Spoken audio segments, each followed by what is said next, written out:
Assalamualaikum warahmatullahi wabarakatuh.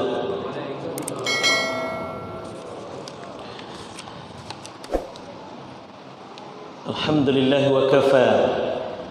Wassalatu wassalamu ala al-habibil mustafa wa ala alihi wa sahbihi wa mawafa. Ashhadu an la ilaha illallah wahdahu la sharika lah wa ashhadu anna Muhammadan abduhu wa rasuluh sallallahu alaihi wasallam la nabiyya ba'dah. Allahumma salli wa sallim ala Muhammadin wa ala alihi wa sahbihi ajma'in. Bapak pengurus Masjid Al-Hijrah beserta jajaran kepengurusan beliau yang sama kita hormati, Bapak-bapak, ibu-ibu, para tokoh masyarakat, tokoh agama, guru-guru kami, orang tua kami yang kami muliakan, Bapak-bapak, ibu-ibu yang dirahmati dan dimuliakan oleh Allah Subhanahu wa taala. Syukur alhamdulillah kita ucapkan kehadiran Allah. Salawat dan salam semoga tetap tercurah kepada baginda Rasulullah Muhammad sallallahu alaihi wasallam. Allahumma salli ala Muhammad wa ala ali Muhammad. Allahumma bika amsayna wa bika asbahna wa bika nahya wa bika namut wa ilaikal masir. Duhai Allah, bersamamu kami sore ini, kami harap tetap bersamamu sampai subuh nanti, bersamamu hidup dan mati kami, kepadamu lah kami kembali, amin ya rabbal alamin. Baik Bapak Ibu, pada pertemuan kali ini sesuai dengan amanah yang disampaikan, sejatinya Bapak Ibu saya malu karena yang akan kita bahas ini adalah hadis. Di sini ada guru-guru kita yang luar biasa, apalagi hadis di sini ada pakarnya, Ustaz dokter kita kan.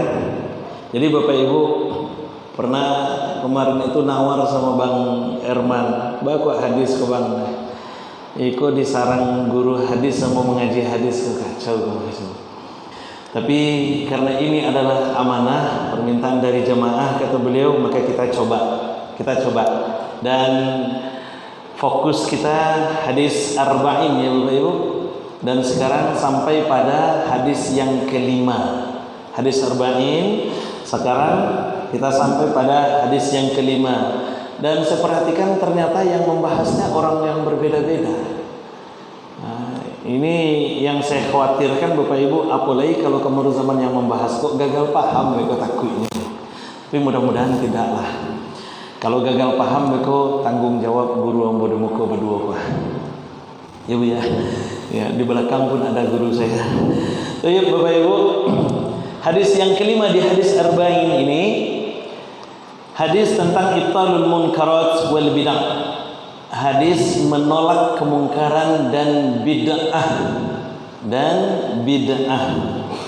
Hadis ini dari Ummul Mukminin. Kita baca dulu hadisnya. Bismillahirrahmanirrahim. An Ummul Mukminin Ummi Abdullah Aisyah radhiyallahu anha qalat qala Rasulullah sallallahu alaihi wasallam man ahdatha fi amrina hadha ma laysa minhu fahuwa raddun. Rawahu al-Bukhari wa Muslim. Wa fi riwayat li Muslim man amila amalan laysa alaihi amruna fahuwa raddun. Hadis ini diriwayatkan oleh beberapa rawi hadis Bapak Ibu, dan terutama juga rujukan utamanya tentu hadis riwayat Imam Al-Bukhari nomor hadis 2550 dan hadis riwayat Imam Muslim nomor hadis 1718. Hadis yang senada juga bisa kita dapatkan pada hadis riwayat Abu Daud nomor hadis 4606 dan hadis riwayat Ibnu Majah nomor 14. Bismillahirrahmanirrahim. Kita baca dulu beberapa Bapak Ibu, mudah-mudahan saya tidak salah paham ini, tidak salah memahami nanti. Hadal hadis, keterangannya, hadal hadis aslun azimun min usulil Islam. Wa kama anna hadithin innamal a'malu binniyat mizanul a'mali fi batiniha wa kullu 'amalin la yuradu bihi wajhullahi ta'ala falaysa li'amilihi fihi thawab. Wa kadzalika haditsun Nabi sallallahu alaihi wasallam hadza mizanu li'a'malin fi zahiriha. Wa kullu 'amalin la yakunu 'alaihi amrullah wa rasulih fa huwa mardud 'ala 'amilihi. Wa kullu man ahdatsa fid din ma lam yu'dzan bihi Allah wa rasulih falaysa minad din fi syai'. Itu kalimat di bagian pertama ahammiyatul hadis. Kita lihat dulu. Pertama, hadis ini dari Ummul Mukminin. Ummul Mukminin. Siapa Ummul Mukminin itu? Sudah dipastikan istrinya Rasulullah sallallahu alaihi wasallam. Istri-istri Rasulullah disebut dengan Ummahatul Mukminin. Kalau beliau banyak kan Ummahatul Mukminin. Kalau satu Ummul Mukminin. Nah, dan di antara Ummahatul Mukminin itu yang banyak meriwayatkan hadis, bahkan hadis beliau sampai 1200-an. Kalau saya tidak salah 1210 buah hadis diriwayatkan oleh salah seorang ibunda kita yang tercinta, Ibunda Ummu Aisyah radhiyallahu anha. Hadis beliau luar biasa dan beliau memang dipersiapkan oleh Rasulullah untuk menjadi salah satu sahabiah yang akan mengajarkan sahabat-sahabat tentang ajaran agama Islam dari kalangan perempuan. Karena dari kalangan perempuan ini sangat terbatas dan salah satu di antara yang dipersiapkan oleh Rasulullah untuk memberikan pelajaran tanpa adanya Ummahatul Mukminin. Bapak Ibu, mohon maaf, tanpa adanya Ummahatul Mukminin yang akan meriwayatkan hadis, kita akan kesulitan untuk mencari tahu bagaimana kehidupan Rasulullah, apalagi kehidupan Rasulullah di dalam rumah tangganya. Maka kita butuh penjelasan-penjelasan tentang itu. Dan orang yang bisa menjelaskan tentang itu tentu orang yang paling dekat dengan Rasulullah, orang yang kesehariannya hidup bersama Rasulullah, dan itu pasti Ummahatul Mukminin. Dan salah satu Ummahatul Mukminin yang dikenal cerdas, ya, salah satu ibunda orang-orang yang beriman ini yang kita sebut dengan Ummu Aisyah, putrinya Abu Bakar Siddiq radhiyallahu anhu. An Ummil Mukminina Ummu Abdillah Aisyah, dari Ummul Mukminin. Siapa dia? Ummi Abdillah, ibu dari hamba Allah. Kok ibu dari hamba Allah? Karena Ummu Aisyah tidak punya anak. Ummu Aisyah tidak punya anak, lalu kemudian beliau mengasuh keponakan beliau. Nah, makanya Ummul Mukminin disebut dengan Ummi Abdillah radhiyallahu anha. Semoga Allah meridai beliau, dan pasti insyaallah, karena setiap sahabiah dan Ummahatul Mukminin adalah salah seorang sahabat Nabi. Kenapa disebut sahabat? Bukankah dia istri Rasulullah? Karena dia hidup bersama Rasulullah, hidup di zaman Rasulullah, dan mengimani risalah Rasulullah. Makanya beliau juga disebut dengan sahabat. Jadi sahabat-sahabat itu Bapak Ibu, sahabat dikatakan sahabat kalau dia hidup bersama Rasulullah, bahkan juga berjuang bersama Rasulullah dan mengimani risalah Nabi Muhammad SAW, maka dia disebut sahabat. Kalau perempuan, sahabat. Nah, dan Ummu Aisyah adalah salah seorang yang hidup bersama Rasulullah. Makanya untuk sahabat, untuk Ummu Aisyah juga disebut dengan radhiyallahu anha.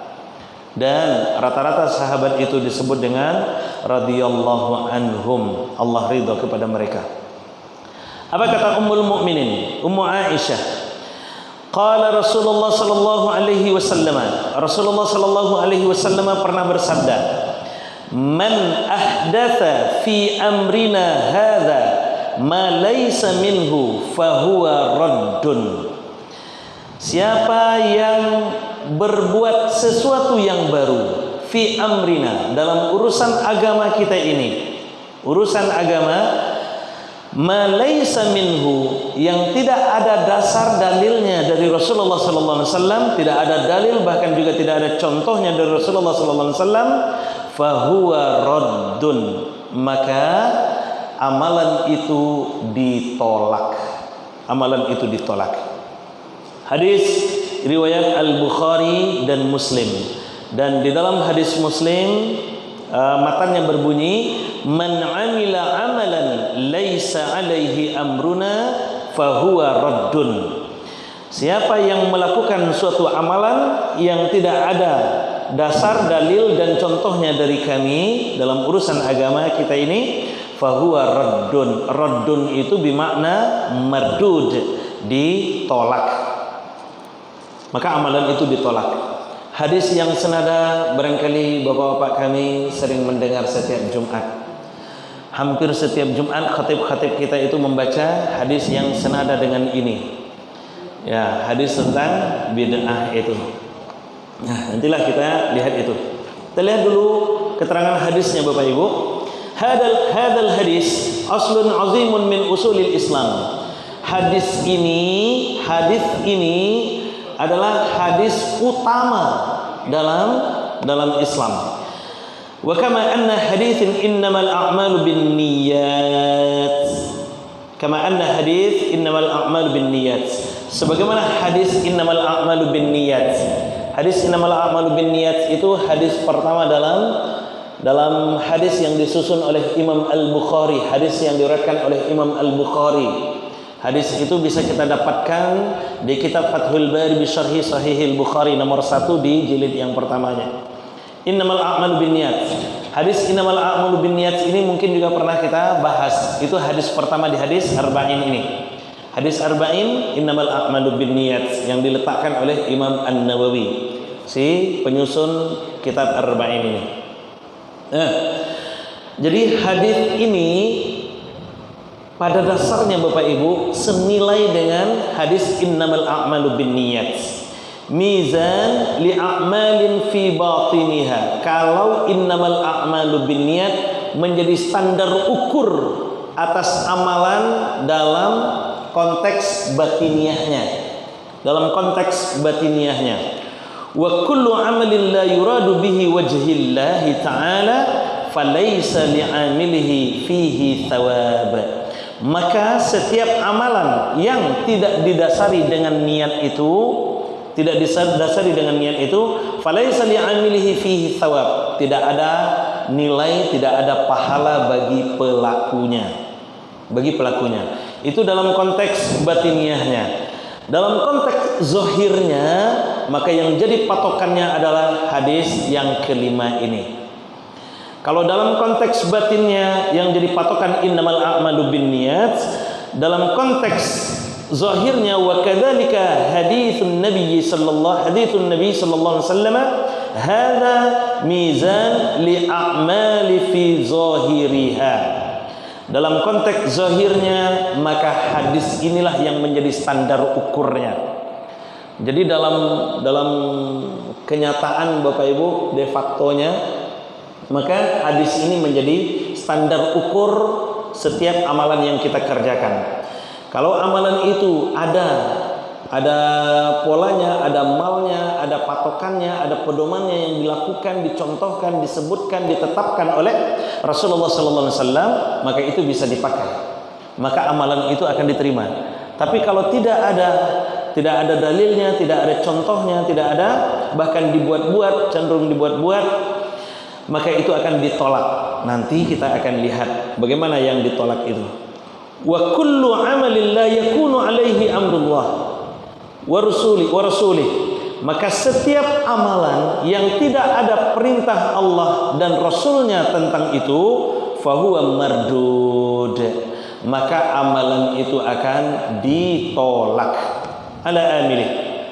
Wa kullu man ahdatha fid din ma lam yu'dzan bihi Allah wa Rasul falaysa minad din fi syai'. Maka orang-orang yang membuat sesuatu yang baru dalam agama, dalam urusan agama yang tidak dibenarkan oleh Allah dan Rasulnya, maka amalan itu akan ditolak. Bahkan dalam riwayat lain disebutkan yang melakukan seperti itu sama dengan kan bid'ah itu Bapak Ibu, wa kullu bid'atin dhalalah, yang bid'ah itu adalah sesat, wa kullu dhalalatin finnar, bahkan pelakunya terancam neraka. Ini bahayanya. Jadi kalau melakukan sesuatu dalam urusan agama, tidak semuanya Bapak Ibu, dalam urusan agama. Kalau dalam urusan dunia silahkan. Kalau dalam urusan dunia silahkan. Melakukan inovasi-inovasi silahkan, monggo, tidak ada masalah. Nah, tapi kalau dalam urusan agama kita lakukan inovasi-inovasi yang kemudian bertentangan dengan apa yang dilakukan oleh Rasulullah SAW, maka pasti itu tertolak. Pelakunya tertolak, amalannya pun ditolak oleh Allah Subhanahu wa Ta'ala dan Rasulnya. Salat misalnya Bapak Ibu, salat misalnya kan, salat itu kan sudah jelas. Dalam hadis riwayat Al-Bukhari 651 sudah disampaikan oleh Rasulullah. Sallu kama ra'aitumuni usalli, kata Rasulullah. Salatlah kamu sebagaimana kamu melihat, memperhatikan, mencermati aku salat. Mencermati tentu secara tidak langsung, karena awak tidak akan mungkin melihat Nabi salat secara langsung. Tapi mencermati bagaimana salatnya Rasulullah tentu dengan mencermati hadis-hadis yang terkait dengan keterangan-keterangan bagaimana salatnya Rasulullah sallallahu alaihi wasallam itu. Maka kata Rasulullah, "Sallu kama ra'aitumuni usalli." Makanya kalimatnya itu Bapak Ibu melihatnya dengan menggunakan kalimat ro'a. Ro'a itu bukan hanya sekedar melihat dengan mata, tapi juga dengan ro'yun. Kan dari kata ro'yun. Tapi juga melihat dengan ro'yun. Maka memikirkan, memperhatikan, membaca masuk dalam kategori ro'a tadi. Nah, itu dia. Maka ya seperti sholat tadi kan sudah ditetapkan oleh Rasulullah, sudah dicontohkan oleh Rasulullah, bahkan detail dicontohkan oleh Rasulullah sallallahu alaihi wasallam secara langsung. Bahkan di hadis riwayat Al-Bukhari 679 itu, 793 itu juga sudah dicontohkan secara langsung oleh Rasulullah sallallahu alaihi wasallam. Kita hanya mengikuti saja. Nah, bagaimana cara mengikutinya? Tentu dengan membaca hadis-hadis yang terkait dengan bagaimana salatnya Rasulullah sallallahu alaihi wasallam. Dan ketika keluar dari itu, maka inilah yang ditolak itu. Dalam perkara agama, perkara dunia tidak ada masalah. Maka tidak semua yang bid'ah itu mesti disesatkan. Tidak semua yang bid'ah itu mesti disesatkan. Makanya Imam Asy-Syafi'i membagi bid'ah itu menjadi dua bagian. Ada bid'atul huda, bid'ah yang sesuai dengan petunjuk. Ada bid'ah dhalalah, bid'ah yang memang sesat, tidak sesuai dengan petunjuk. Imam An-Nawawi dan imam-imam yang lainnya membagi bid'ah itu menjadi dua juga. Ada bid'ah dhalalah, ada bid'ah hasanah. Ini sudah sering kita dengar itu. Nah, dalam perkara agama, kalau dalam perkara dunia misalnya Bapak Ibu, itu boleh. Seperti berceramah supaya terdengar, bukan hanya di sekitar di dalam masjid saya, tapi juga supaya terdengar keluar pakai mic, itu boleh. Apakah itu bid'ah Ustaz? Bid'ah. Ya bid'ah itu Bapak Ibu. Kan bid'ah tuh. Nabi enggak ada pakai mic tuh. Nabi ceramah enggak pakai mic. Nah, tapi ketika kita berceramah pakai mic, apakah itu bid'ah? Ya bid'ah. Tapi apakah itu masuk nanti ke dalam kategori bid'ah yang kemudian kullu dhalalatin finnar, kullu bid'atin dhalalah wa kullu dhalalatin finnar? Itu tentu tidak bisa. Nah, tentu tidak bisa. Bahkan yang paling memprihatinkannya Bapak Ibu, kalau itu dimasukkan ke dalam kategori bid'ah, maka orang yang membid'ahkan sudah melakukan perbuatan bid'ah sebenarnya. Akan banyak itu saudara-saudara kita yang mudah mengecewakan bid'ah, ikut bid'ah kok, ikut sesat kok, maka tampaknya kok di neraka kok. Itu yang kacaunya Bapak Ibu. Itu yang kacaunya. Langsung saya dikapling sarugo untuk awak surang, kan kacau jadinya itu. Nah, itu yang berbahayanya. Oke Bapak Ibu, nanti kita dalami lagi. Qala An-Nawawi rahimahullah, Imam An-Nawawi berkata, hadzal hadis yanbaghi hifdhu ishadahu fi ibtalil munkarat. Hadis ini juga terkait dengan bagaimana menjaga agama ini dan menjaga agama ini dari segala sesuatu yang bid'ah, katanya dalam tanda kutip itu, termasuk juga mencegah kemungkaran. Nah, qala Ibnu Hajar Al-Haytami. Ibnu Hajar Al-Haytami berkata, huwa qa'idah min qawaidil Islam wa a'maha naf'an min wajhi mantuqah li'annahu muqaddamah kulliyah fi kulli dalilin yustantaj minhu hukmin syar'i. Jadi Bapak Ibu, hadis ini menjadi pondasi dasar untuk diletakkan di dalamnya, di atasnya nanti sendi-sendi syariat ajaran agama kita. Nah, maka kalau salah-salah memahami hadis ini yang sangat berbahaya. Ini yang sangat berbahayanya Bapak Ibu. Karena nanti ya seperti yang kita sampaikan tadi, ini berkaitan dengan hadis kullu bid'atin dhalalah wa kullu dhalalatin finnar itu. Kita lihat dulu, lanjut dulu. Lughatul hadis, bahasa hadis itu. Lanjut pemahaman saja. Fiqhul hadis wa ma yursyadu ilaih. Pemahaman hadis dan apa yang diinginkan oleh hadis itu. Al-Islam itba'un la ibtida'. Islam itu mengikut, tidak membuat-buat. Al-Islam itba'. Islam itu mengikut. Mengikut apa? Mengikut apa yang sudah diturunkan oleh Allah Subhanahu wa taala dan dilaksanakan, dijelaskan oleh Rasulullah sallallahu alaihi wasallam. Dan itulah bukti kecintaan kita kepada Allah. Maka turunlah kemudian firman Allah surah Ali Imran ayat yang ke-31 dan 32. Qul in kuntum tuhibbunallaha fattabi'uni, kata Allah. Katakan wahai Muhammad, kalau memang engkau, katakan wahai Muhammad kepada umatmu itu, wahai umatku, in kuntum tuhibbunallah, kalau memang ingin memperlihatkan kecintaan kita, membuktikan kecintaan kita kepada Allah, fattabi'uni, ikuti bagaimana Rasulullah berkehidupan. Ikuti bagaimana Rasulullah berkehidupan. Kalau kita lakukan itu, yuhibbukumullah, maka Allah akan mencintai kamu. Tapi berkehidupan ini Bapak Ibu mesti dibatas. Kehidupan beragama dan kehidupan bermuamalah itu mesti dibatas. Nah, kalau kehidupan beragama patokannya, malnya sudah ada dari Rasulullah. Inilah yang tidak boleh kita tambah-tambah misalnya. Tapi kalau dalam kehidupan bermuamalah, misalnya dalam kehidupan duniawi, itu boleh-boleh saja. Misal Bapak Ibu, misal makan, kan ada tuh hadis makan.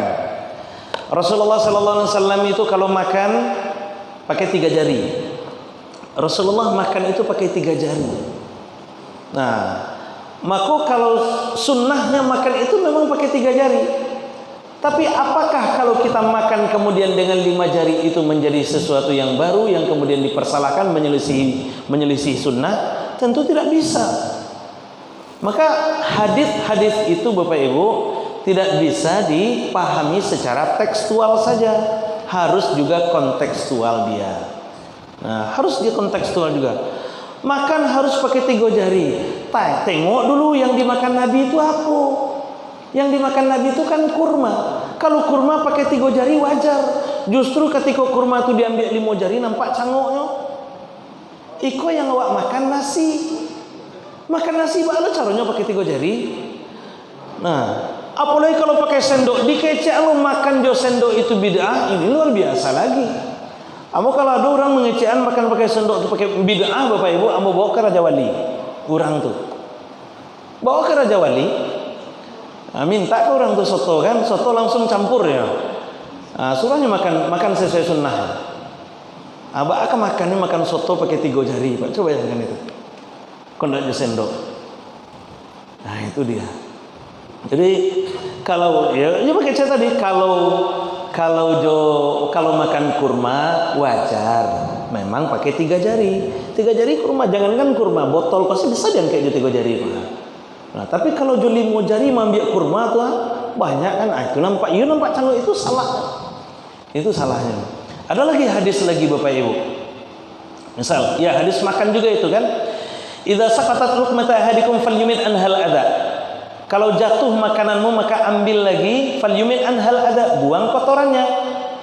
Wal yakulha, makan lagi sisanya. Kan begitu kata Rasulullah. Wala yadhha lisyaitan, jangan biarkan itu menjadi konsumsi syaitan. Kan begitu kata Kata Rasulullah sallallahu alaihi wasallam, tengok lagi yang dimakan Nabi itu kurma. Kurma tuh kulitnya licin. Jadi kalau jatuh mana kurma tuh misalnya di lantai di karpet bantu iko Pak, kulit itu licin, diambil itu tabang tuh debu-debunya tuh Pak. Dilap habis debu-debunya. Iko yang awak makan raga-raga, agar-agar. Jatuh agar-agar tuh di siku kok. Aba akan membuang apanya debunya. Coba jangan Bapak Ibu. Nah, kalau hadis itu dipahami tekstual saja. Kan banyak itu Bapak Ibu, banyak. Bahkan ada lagi tuh terkait dengan pakaian juga kan seperti itu kan, terkait dengan pakaian. Apa katanya? Izratul muslim ila nisfi saq.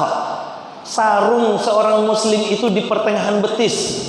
Jadi sarung bukan hanya sarung, celana, jubah ila nisfi saq, hanya sampai ke batas pertengahan betis. Jadi kalau pakai sarawak, kalau pakai sarung, pakai jubah itu mesti di pertengahan betis. Bahkan sampai Bapak Ibu nyojangka sarung awak, nyojangka jubah awak tuh mesti sajangka dari lantai. Kalau sajangka dari lantai itu baru sunnah katanya.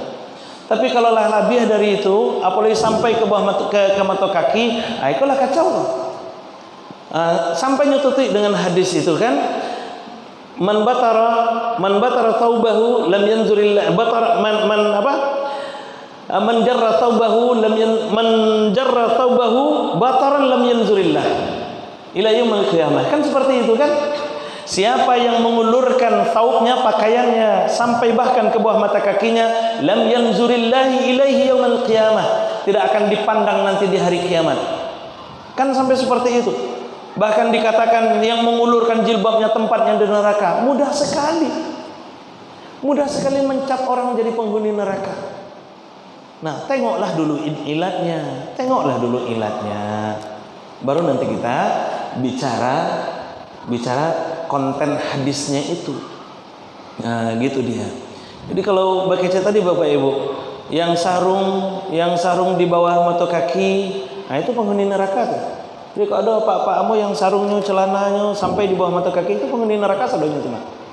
Rami di neraka besok tuh, Pak Ibu. Rami di neraka tuh. Nah, itu dia. Banyak itu. Nah, sementara hadis-hadis yang lain diabaikan. Nah, itu kan dalam konteks duniawiyah memang. Dalam konteks agama ada juga Bapak Ibu, ada.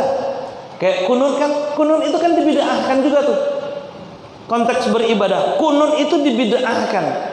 Apakah kunut tidak ada dalilnya? Ada kok dalilnya kok. Ada dalilnya. Tanya aja Pak dalilnya kan. Ada dalilnya kok. Nah, kunut itu kan ada riwayatnya. Kan ada riwayatnya. Kisah dari Bi'rul Mahunah itu kan. Kisah pembunuhan 70 penghafal Quran di Sumur Maunah itu. Kan itu dasarnya dulu kan. Sampai pada akhirnya turun surah Ali Imran ayat 128 itu. Karena Nabi dikelabui, Nabi dibohongi, diminta kemudian penghafal-penghafal Quran untuk mengajari mereka kan, untuk mengajari mereka tentang ajaran agama. Setelah sampai di tempat mereka, akhirnya mereka bunuh, mereka siksa, sampai beritanya kepada Rasulullah sallallahu alaihi wasallam. Di satu riwayat disebutkan berita itu sampai kepada Nabi di waktu subuh. Di riwayat lain disebutkan berita itu sampai kepada Nabi di waktu maghrib. Di riwayat yang paling rajih menyebutkan bahwa berita itu sampai kepada Nabi di waktu subuh, sehingga di waktu subuh itu langsung Nabi kunut nazilah. Kan itu yang mendasari kunut nazilah itu. Sampai keluar doa dari Nabi, Allahumma la'an hada kan. Ya Allah laknatlah kaum ini, ya Allah laknatlah kaum ini, ya Allah azablah kaum ini. Nah, sampai selama 1 bulan, bahkan dalam riwayat disebutkan selama 1 bulan Rasulullah berdoa seperti itu. Turun kemudian surah Ali Imran. Surah Ali Imran ayat yang ke-128 itu nanti Bapak Ibu bisa cek. Bukan dalam kapasitas Muhammad mendoakan untuk menyiksa suatu kaum, tidak, ataupun mendoakan supaya kaum itu bertobat, tidak. Bukan kapasitasmu itu. Jangan cepat-cepat mencap, jangan cepat-cepat minta azab untuk suatu kaum, jangan, kata Allah. Itu urusan Allah, kembalikan saja kepada Allah. Nah, akhirnya kemudian ditukar, diganti oleh Rasulullah doanya, Allahumma hdina fi man hadait wa afina fi man afait, dan seterusnya itu kan. Kan itu riwayatnya. Dan Nabi pernah melakukan. pernah dilakukan oleh Rasulullah. Kalau perkara kemudian Imam Abu Hanifah mengatakan, ya, menetapkan dalam mazhab beliau kita tidak pakai bid'ah, itu urusannya Imam Abu Hanifah. Karena Imam Abu Hanifah melihat, memandang bahwa pada dasarnya sholat Nabi itu tidak pakai kunut. Lalu kemudian tiba-tiba Nabi berkunut, tapi setelah itu kan Nabi tidak berkunut lagi. Berarti sholat subuh itu tidak pakai kunut. Makanya Imam Abu Hanifah menetapkan dalam mazhab Imam Abu Hanifah, mazhab Hanafi, bahwa di dalam mazhab Hanafi tidak ada kunut. Tidak ada kunut. Di mazhab Imam Malik ada kunut dan dibacanya sebelum ruku, dan itu dibaca dengan sir. Di mazhabnya Imam Asy-Syafi'i ada kunut dan dibacanya setelah ruku, setelah i'tidal, dan dibaca bahkan dengan jahar. Dibaca dengan jahar. Di pendapat Imam Ahmad bin Hambal ada kunut, tapi kalau ada kasus-kasus tertentu saja yang memang butuh doa dari umat Islam. Kasus-kasus besar yang memang butuh doa dari umat Islam. Jadi pemahaman seperti itu biasa-biasa saja. Kalau kita ingin mengatakan bahwa kunut itu bid'ah, maka Imam Asy-Syafi'i menjadi penghuni neraka. Ini bahaya. Siapa kita? Siapa kita yang berani mengatakan Imam Syafi'i yang hafal Al-Quran bahkan dari umur 7 tahun, yang hafal ribuan hadis bahkan dari umur 10 tahun, yang hafal kitab Al-Muwatta di usia 12 tahun. Siapa kita? Kok berani mengatakan Imam Asy-Syafi'i melakukan bid'ah? Banyak lagi Bapak Ibu yang dikatakan bid'ah. Kalau memang semua yang tidak dilakukan oleh Nabi itu, setiap yang tidak dilakukan oleh Nabi itu bid'ah, maka Al-Quran ini tidak akan pernah ada. Al-Quran ini tidak akan pernah ada. Kenapa? Karena ini bukan Nabi yang membukukan. Ini Utsman bin Affan yang membukukan. Abu Bakar Siddiq yang mengumpulkan. Utsman bin Affan yang membukukan. Lalu apakah kita akan mengatakan Utsman bin Affan, Abu Bakar Siddiq yang dijamin masuk surga itu menjadi ahli neraka? Kan bahaya itu Bapak Ibu. Kan bahaya itu. Abu Bakar Siddiq, orang selevel Abu Bakar Siddiq yang imannya bahkan lebih berat dibandingkan dengan iman semua umat Islam, termasuk imannya orang yang mengatakan bid'ah itu. Ingin mengatakan Abu Bakar Siddiq yang mengumpulkan Al-Quran itu sebagai pelaku bid'ah. Nah, ini yang jadi masalah.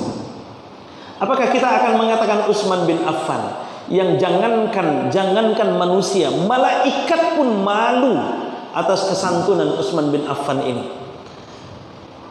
Lalu kita akan mengatakan Utsman bin Affan itu pelaku bid'ah, wa kullu bid'atin dhalalah, kullu dhalalatin finnar. Utsman bin Affan menjadi penghuni neraka, sementara Nabi sendiri, Nabi yang mengatakan kullu bid'atin dhalalah, yang dirujuk hadisnya mengatakan Utsman bin Affan masuk surga. Lalu kemudian kita yang merujuk hadis Nabi itu mengatakan Utsman bin Affan jadi penghuni neraka. Kan gawat itu Bapak Ibu. Nah, inilah yang mesti kita pahami. Gawat itu. Kalau semua yang tidak dilakukan oleh Nabi itu bid'ah. Maka apa yang bid'ah itu? Yang memang tidak ada dalil yang disampaikan oleh Rasulullah SAW, dan itu diada-ada, padahal sesungguhnya aturannya sudah ada. Sholat maghrib sudah ditetapkan 3 rakaat. Awak buat saking solehnya kita menjadi 4 rakaat misalnya. Itu yuk kacau itu. Itu yuk kacau teman. Sujud sudah dipraktekkan oleh Nabi 2 kali dalam 1 rakaat. Awak tambah misalnya kan. Itu yuk kacau tuh. Itu kacau. Nah itu dia. Maka kembali lagi Bapak Ibu, jangan terlalu mudah mengatakan bahwa sesuatu itu yang tidak dilakukan oleh Nabi itu sebagai sesuatu yang bid'ah. Karena disampaikan kemudian bid'ah itu ada bid'ah yang memang sesuai dengan petunjuk dari Allah Subhanahu wa taala, sesuai dengan hidayah dari Allah Subhanahu wa taala. Makanya Imam Syafi'i mengatakan bid'ah hudan, bid'ah yang sesuai dengan petunjuk. Nah, bid'ah yang sesuai dengan petunjuk. Kalau tidak dibukukan oleh Rasulullah, kalau tidak dibukukan oleh Utsman bin Affan kitab Al-Quran ini, maka entah akan di mana kitab Al-Quran itu. Kalau tidak dikumpulkan oleh Abu Bakar Siddiq atas usulan Umar bin Khattab dulunya Al-Quran itu, maka entah di mana kitab Al-Quran itu sekarang. Nah, begitu dia. Oke Bapak Ibu, lanjut. Al-Islam itba'. Dalam amalan Islam itu memang kita harus mengikut. La ibtida', tidak membuat sesuatu yang baru, tidak terlalu kreatif, yang kreativitas kita dalam beragama itu bertentangan dengan apa yang sudah ditetapkan oleh Allah Subhanahu wa taala dan Rasulnya. Nah, ada yang lebih lucu lagi Bapak Ibu. Nyo mengecian kunut itu bid'ah, tapi nyo ikut jo di belakang. Nyo ikut jo di belakang salat subuh. Nyo jadi makmum imam yang kunut. Ada imam kunut, dia menjadi makmum. Dia ikut di belakang Bapak Ibu. Coba bayangkan itu.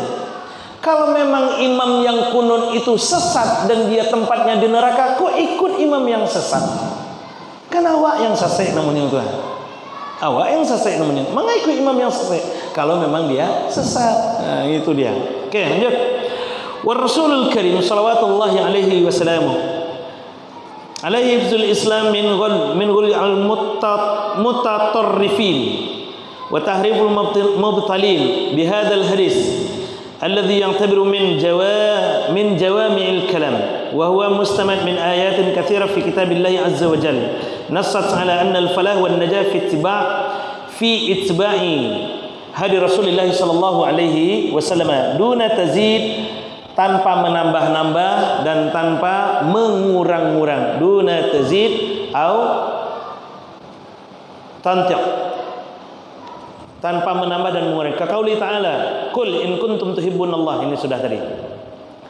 Wa anna hadza sirati mustaqiman fattabi'uhu. Yang dilakukan oleh Rasulullah itulah jalan yang benar, maka ikuti itu. Wala tattabi'us subul fatafarraqu bikum an sabilih. Janganlah kamu mengikuti jalan-jalan yang berbeda dengan jalan yang dilakukan oleh Rasulullah sallallahu alaihi wasallam itu, dan seterusnya. Al-a'mal al-mardudah, amalan-amalan yang ditolak. Ya, hampir sama dengan apa yang sudah kita jelaskan tadi. Amalan itu kemudian dibagi dua, ada ibadah dan ada muamalah. Tadi sudah kita bahas, kita tinggalkan itu. Al-a'mal al-maqbulah, amalan yang diterima. Wa hunaka a'mal wa umur mustahadditsah. Dan ada amalan-amalan yang baru dilakukan, yang tidak pernah dilakukan oleh Rasulullah sallallahu alaihi wasallam. La tunafi fiha ahkamis syariah bal yujadu fi adillatis syar'i. Memang tidak dilakukan oleh Rasulullah sallallahu alaihi wasallam, tapi ada dalil-dalilnya dan kaidah-kaidahnya yang ditetapkan oleh Rasulullah sallallahu alaihi wasallam secara umum, maka itu dibolehkan. Itu dibolehkan. Al-bid'atul mazmumah wal bid'atul mahmudah. Ini yang disampaikan, yang ditulis oleh Imam An-Nawawi. Bid'ah itu ternyata ada bid'ah yang mazmumah, ada bid'ah yang mahmudah. Ada bid'ah yang tercela, ada bid'ah yang terpuji. Nah, maka kalimat kullu bid'atin dhalalah perlu kita tinjau ulang. Karena kullu itu bukan bermakna jam. Bukan bermakna jam'. Nah, kullu itu tidak mesti bermakna semuanya. Tapi ada bagian-bagian nanti, ada bagian-bagian yang memang nanti dibolehkan kemudian sesuai dengan tuntunan Rasulullah sallallahu alaihi wasallam. Wa nasilu ba'dal kalam 'ala al-a'mal al-mardudah wal a'mal al-maqbulah ila natijatin wadihatin wa hasimah. Maka ketemulah kita dengan kalam-kalam yang mengatakan bahwa amalan itu ada yang ditolak, mardudah, dan ada juga amalan-amalan itu yang makbulah. Amalan-amalan yang ditolak, ada amalan-amalan yang diterima. Kita ambil contohnya, Kalau memang dalam konteks beragama, dalam konteks pengamalan ajaran agama, kayak kunut tadi Bapak Ibu. Kayak kunut tadi. Kita kembali ke contoh kunut tadi. Kan ini juga dibid'ahkan kemudian itu. Ini juga dibid'ahkan kemudian Bapak Ibu. Kalau kunut itu kemudian dibid'ahkan secara mutlak, kalau kunut itu dibid'ahkan secara mutlak, maka tentu bertentangan dengan apa yang dilakukan oleh Rasulullah Sallallahu Alaihi Wasallam sendiri. Akan bertentangan itu. Nah, kenapa begitu? Karena Rasulullah pada dasarnya tidak kunut. Tapi pertanyaannya, apakah Nabi pernah melarang kunut? Nabi juga pernah berkunut, Bapak Ibu. Nabi pernah berkunut dan Nabi pernah juga mengajarkan kunut itu kemudian kepada cucu beliau kan? Nabi mengajarkan kunut itu kepada Hasan. Nabi mengajarkan kunut itu kepada Abdullah bin Umar, anak dari sahabat Umar bin Khattab radhiyallahu an. Diajarkan kunut itu oleh Rasulullah sallallahu alaihi wasallam. Kalau sekiranya kunut itu dikatakan bid'ah, maka pelaku Hasan dan juga Abdullah ini akan menjadi pelaku bid'ah dia. Akan menjadi pelaku bid'ah juga dia, Bapak Ibu. Nah, itulah karenanya kita kembali lagi Imam Asy-Syafi'i mengatakan tidak semua yang tidak dilakukan oleh Rasulullah secara mutlak itu mesti dikatakan bid'ah yang akan mengantarkan ke neraka. Nah, itu dia. Oke Bapak Ibu. Wal bid'atu sayyi'ah qad takunu makruha wa qad takunu haram. Adapun bid'ah yang sayyi'ah, bid'ah yang buruk mungkin katanya, kadang-kadang ada yang hanya sampai pada level makruh. Ada yang sampai pada level makruh, ada yang sampai pada level haram misalnya. Ada yang sampai pada level haram. Wa qad tasilu bil Islam bil insan ilal kufr wa ziyaq wad dalal kal intima ilal hayatil jamaah allati tankiru al wahyu aw tankiru li syar'illah. Seperti menolak, mengingkari wahyu dan syariat ajaran agama Allah Subhanahu wa taala. Memang ada yang sampai diharamkan Bapak Ibu. Sampai diharamkan. Ada contohnya ini. Sebelumnya, misal zalika ay yataqarraba ila Allah taala bisima'il aghani misalnya. Mendekat, ada upaya mendekatkan diri kepada Allah tapi dengan mendengarkan nyanyian-nyanyian. Mendengarkan musik. Au birraqas, au bin nazri ila wujudin nisa, atau memandang wajah perempuan. Menganggap bahwa itu memandang wajah perempuan misalnya au biqasfir ra'si fi ghairil ihram, atau perempuan dengan membuka auratnya lalu memperlihatkan ini kan kecantikan, ini kan ciptaan Allah, kita harus mensyukuri dengan apa? Bahkan wa amma bi ni'mati rabbika fahadits, harus menceritakan kepada yang lain, harus mempertontonkan kepada yang lain. Maka dibukalah auratnya untuk apa? Dalam rangka pengamalan wa amma bi ni'mati rabbika fahadits misalnya. Nah, itu ya kacau tuh. Itu ya kacau tuh Bapak Ibu. Nyobuka kapalonyo, ini kan mahkota, rambut ini kan mahkota, ciptaan Allah. Ini kan nikmat katanya. Dan Allah sudah sampaikan wa amma bi ni'mati rabbika fahadits. Kalau ada nikmat Allah, ceritakan, sampaikan kepada orang lain. Karena ini mahkota, ini rambut ini mahkota, ini adalah nikmat dari Allah, maka ditunjukkanlah kepada orang lain. Oleh perempuan misalnya kan. Ah, itu yuk kacau tuh. Itu yuk kacau tuh. Nah, katanya dalam rangka taqarrub ilallah, menjalankan ayat Allah, padahal di ayat lain sudah disampaikan pula oleh Allah. Ya ayyuhan nabi qul li azwajika wa banatika wa nisa'il mu'minin yudnina 'alaihinna min jalabibihinna, kata Allah dalam surah Al-Ahzab 59 itu kan. Di sisi lain Allah suruh menutup aurat, di satu sisi dia memperlihatkan auratnya untuk tujuan menunjukkan indahnya ciptaan Allah. Ah, ini baru kacau dia. Itu baru kacau itu. Nah, itulah yang sesuatu yang haram, bahkan sesuatu yang haram. Oke Bapak Ibu, banyak lagi sebenarnya keterangannya di sini. Nah, sampai situlah dulu. Tapi pada poin pentingnya Bapak Ibu, poin pentingnya mudah-mudahan bisa kita pahami bersama. Hadis ini berpesan sesungguhnya man ahdatsa fi amrina hadza ma laysa minhu fahuwa raddun.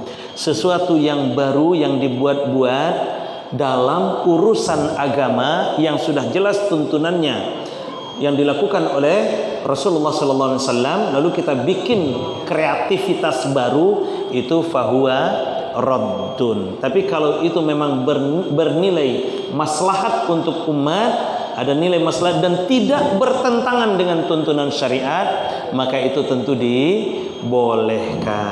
Nah, itu saja barangkali Bapak Ibu. Mudah-mudahan bisa kita pahami bersama.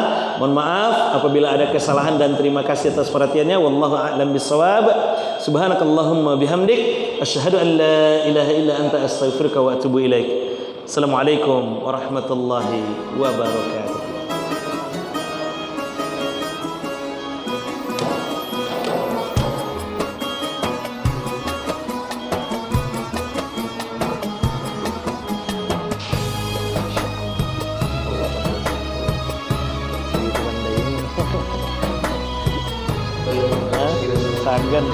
Sagan lah, guru-guru kadang bahas yang dah minum ya.